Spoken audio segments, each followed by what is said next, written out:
Assalamualaikum warahmatullahi wabarakatuh. Halo semuanya, nama saya Arif Maulana dari program studi S1 Manajemen Fakultas Ekonomi Universitas Singapura Bangsa Karawang.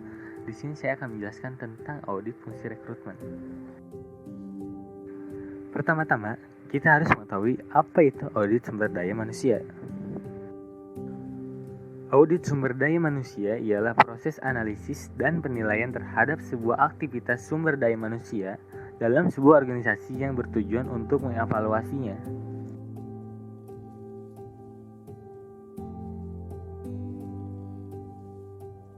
Untuk mencapai tujuan perusahaan, ada beberapa indikator kunci keberhasilan audit fungsi rekrutmen.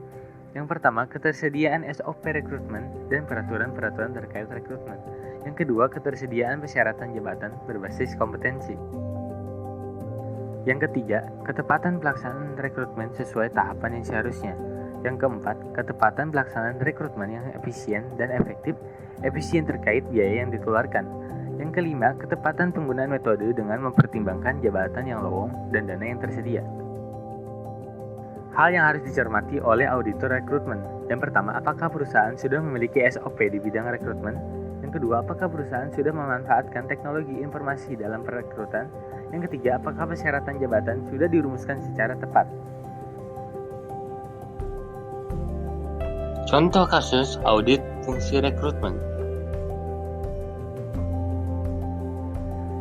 Kondisi di PT Wana Cahya Nugraha, rekrutmen yang dilaksanakan di PT Wana Cahya Nugraha sudah dilakukan dengan baik. Perusahaan menerima lamaran pekerjaan setiap waktu. Dari lamaran-lamaran tersebut, perusahaan melakukan rekrutmen karyawan. Kriteria: rekrutmen karyawan didistribusikan kewenangannya kepada setiap cabang melalui fungsi yang sudah didelegasikan, yaitu bagian umum yang menangani permasalahan terkait dengan pegawai. Sebab perusahaan tidak memasang iklan di media massa untuk melakukan rekrutmen karyawan. Akibatnya, perputaran karyawan dalam perusahaan cukup banyak. Setidaknya tercatat 5 karyawan dalam 1 bulan terakhir yang mengundurkan diri. Hal tersebut dikarenakan beberapa alasan yang kebanyakan adalah alasan yang sifatnya pribadi. Rekomendasi untuk perusahaan PT Wana Cahya Nugraha. Sebaiknya perusahaan mengiklankan lowongan pekerjaan dalam media massa agar perusahaan mendapatkan sumber daya manusia yang lebih optimal yang dapat mengurangi perputaran pegawai dalam perusahaan. Itu saja yang saya dapat sampaikan.